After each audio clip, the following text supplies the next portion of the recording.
রক্তের সম্বন্ধ।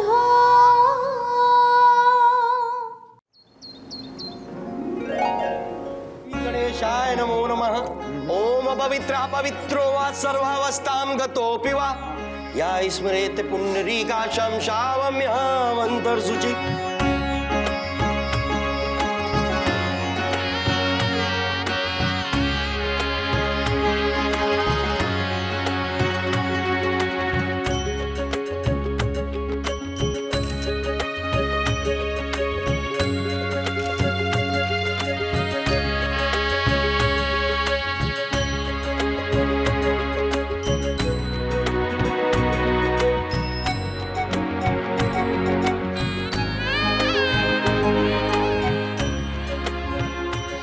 সন্ধ্যা,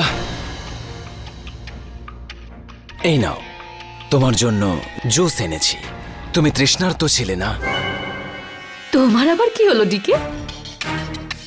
আমার এত যত্ন কবে থেকে করছো তুমি?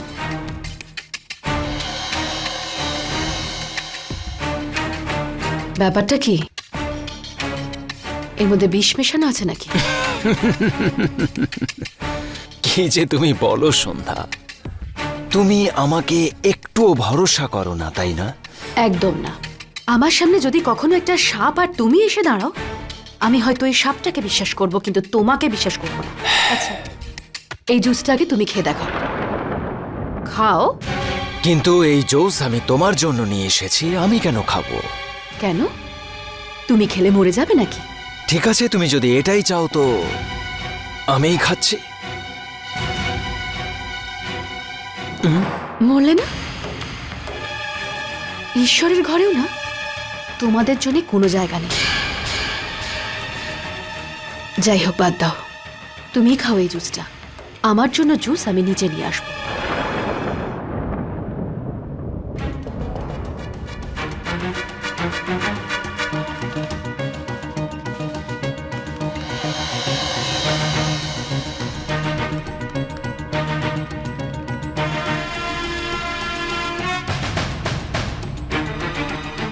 কি হলো?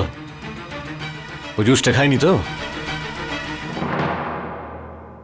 আমি বলেছিলাম না আপনাকে দাদা, এই মেয়েটা খুবই খুবই চতুর।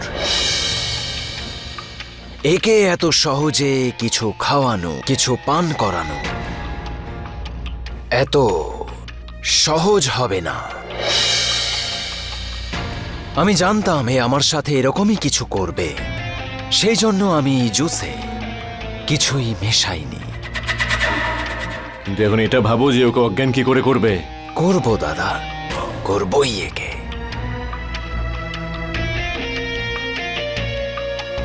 মাছকে কিভাবে খাওয়ার দিতে হয় এসব আপনারা আমার উপরেই ছেড়ে দিন।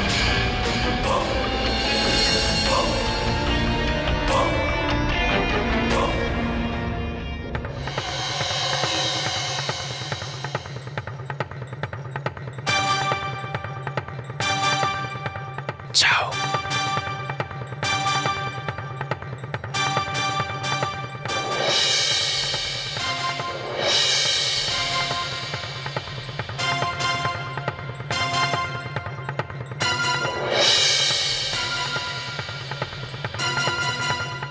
ম্যাডাম, হ্যাঁ বলুন না। আসলে ডিকে স্যার বললেন যে সকাল থেকে আপনি না খেয়ে আছেন, এই জন্য গিয়ে কিছু খেয়ে নিন আপনি। আপনি আপনার ডিকে স্যারকে গিয়ে বলুন আমার খিদে নেই। ওনাকে বলুন ভালো করে খেতে, কারণ আসন্ন দিনগুলোতে ওনার শরীর ভালো থাকাটা খুব জরুরি। আমি বলতে চাইছি যে বিয়ে বাড়ি চলছে, বাড়িতে এত কাজ, আর সব কিছু ডিকে আঙ্কেল একা দেখাশোনা করছেন। আপনি যান না, ওনাকে বলে দিন। আচ্ছা শুনুন,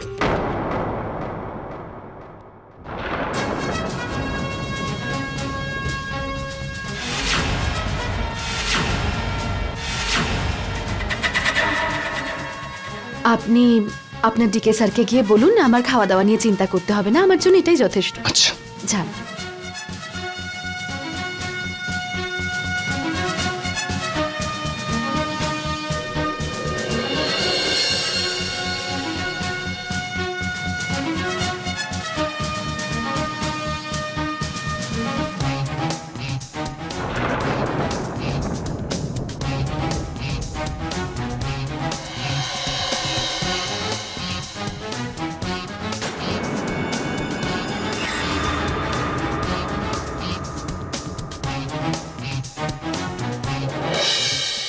তোমার জবাব নেই সন্ধ্যা। চিরকালই আমাকে আন্ডার এস্টিমেট করো। আমি জানতাম এই চতুর মেয়েটার জন্য আমাকেও চতুর হতে হবে। আমি যদি ওকে সরাসরি খেতে বলতাম তাহলে কখনোই খেত না। এখন দেখুন, চুপচাপ খেয়ে নিল। এবার একটু পরেই এ চোখে তারা দেখতে শুরু করবে, আর তার কিছুক্ষণ পরে আমরা একে ছোট্ট একটা তারা বানিয়ে এর বাবার কাছে পাঠিয়ে দেব।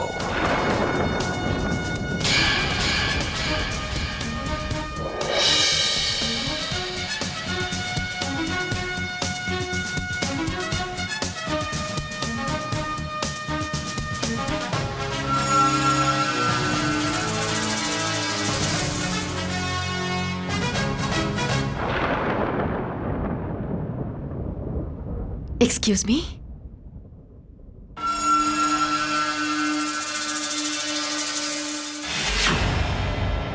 ओम विघ्नेश्वराय वरदाय सुरप्रियाय लंबोदराय सकलाय जगद्दिताय गजाननं भूतगणाधिसेविताय।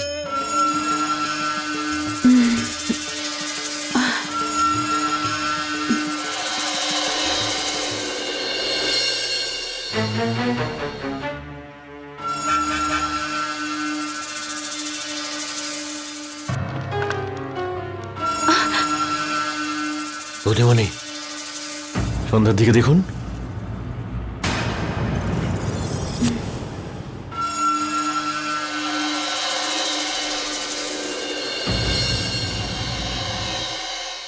ডিকে, মনে হচ্ছে বিষ কাজ করা শুরু করে দিয়েছে।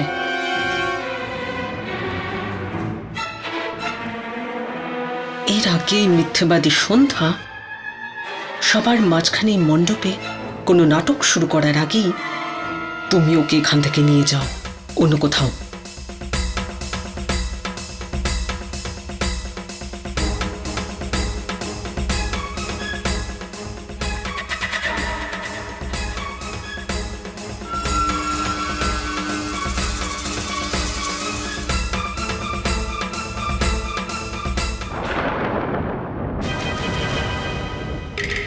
আরে কি হয়েছে তোমার? তোমার শরীরটা ঠিক আছে তো? সন্ধ্যা, কি হয়েছে?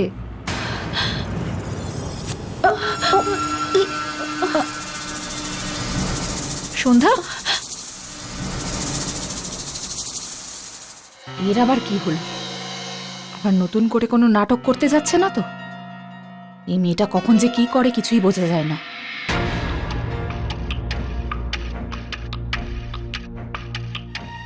টিকে এই সন্ধ্যার কি হয়েছে? ও এরকম করছে কেন?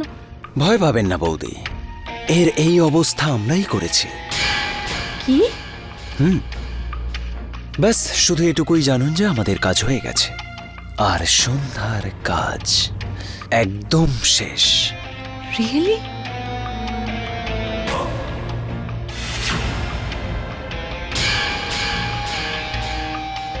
কোথায় গেল? আমি দেখছি। হ্যাঁ,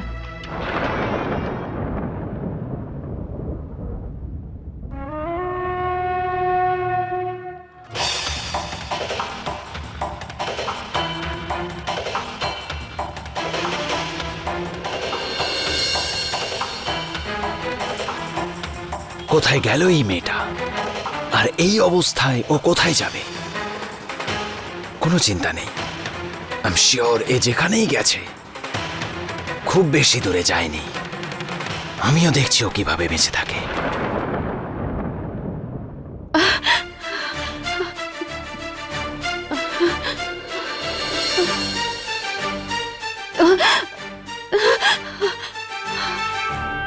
আপনার কি চাই ম্যাডাম? নুনের কৌটো।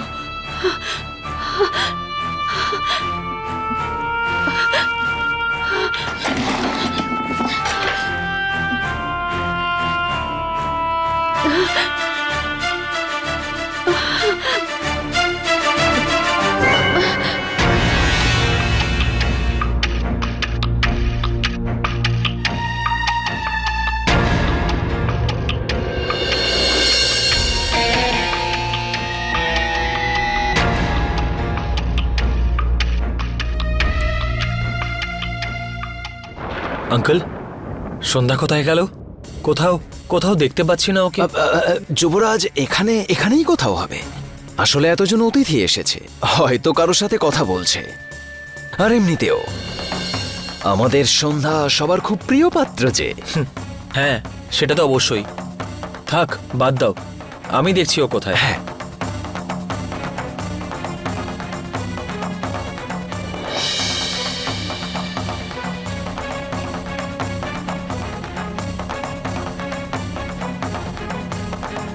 কি হলো?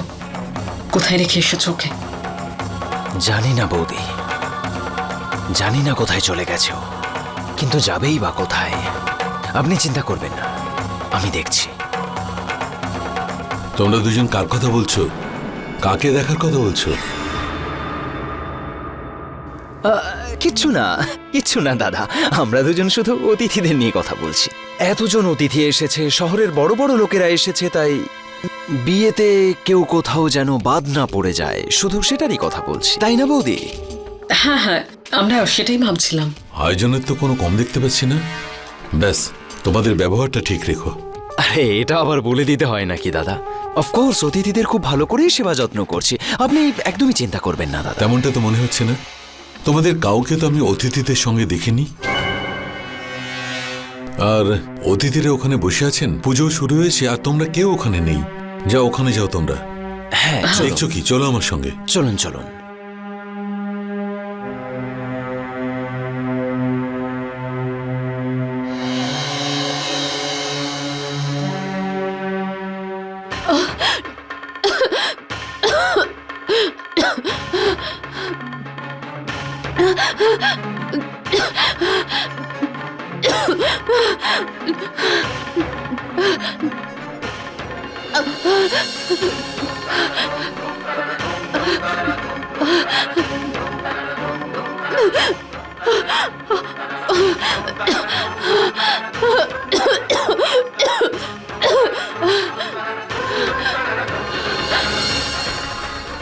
আমি ঠিক সন্দেহ করেছিলাম এরা সবাই মিলে আমার ড্রিঙ্কে নিশ্চয়ই কিছু মিশিয়ে দিয়েছিল। এত এত সাবধান থাকার পরে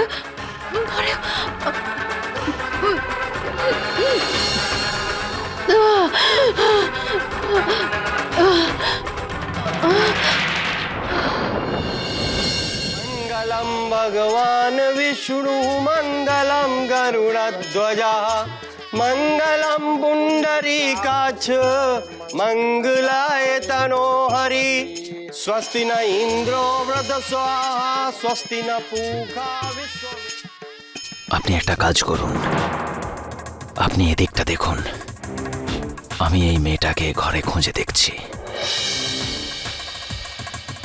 প্রায় 1 ঘন্টা হতে চলল বৌদি, এতক্ষণে তো বিষের প্রতিক্রিয়া শুরু হয়ে গেছে, আর নিশ্চয়ই কোথাও অজ্ঞান হয়ে পড়ে আছে। আমি গিয়ে দেখছি আমাদের বাড়ির কোন কোণে এই মেয়েটা অজ্ঞান হয়ে পড়ে আছে। আপনি এদিকটা দেখুন। অ্যাবসলিউটলি। আমি দেখে আসছি। नीलाम्बुजस्यामलकोमलाङ्गं सीता समार।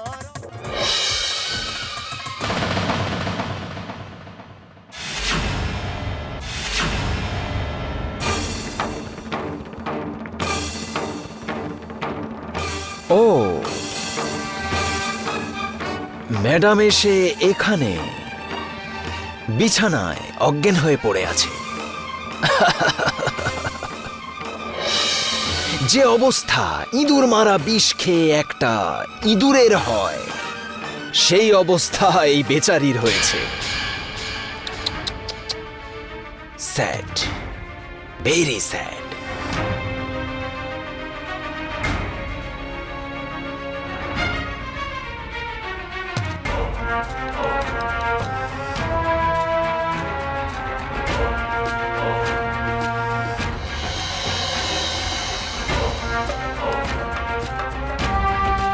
ও এখনো বেঁচে আছে, তাহলে কোনো চিন্তা নেই। তোমার এই জীবনের আর সামান্য কিছু গোনাগুন্তি সময় বাকি আছে, কারণ এরপরে আবার পরের জন্মে দেখা হবে সন্ধ্যা। তখন প্রাণ ভরে তোমার বাবার মৃত্যুর প্রতিশোধ ডিকের থেকে নিয়ে নেবে। একটাই আফসোস যে এই জন্মে তোমার প্রতিশোধ নেওয়ার স্বপ্ন শুধু একটা স্বপ্ন হয়েই থেকে গেল। প্রতিশোধ নিতে এসেছিল আমার কাছ থেকে।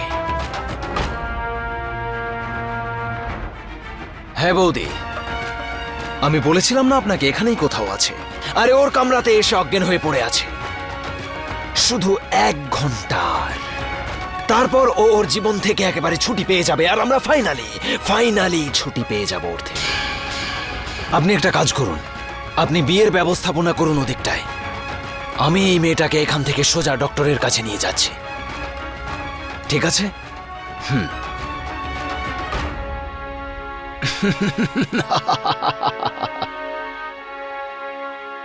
তোমার জন্য আমাকে অনেক ঝামেলা পোয়াতে হয়েছে সন্ধ্যা, অনেক অপমানিত হয়েছি, অনেক মার খেয়েছি আমি তোমারই জন্য। কখনো বেঈমান বলা হয়েছে, কখনো বিশ্বাসঘাতক বলে আমার পরিবারের লোকেরা আমাকে বাড়ি থেকে বাইরে বের করে দিয়েছে।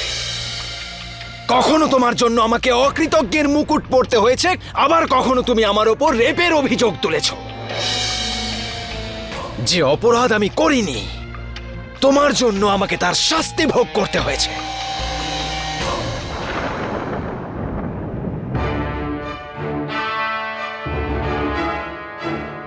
হ্যাঁ,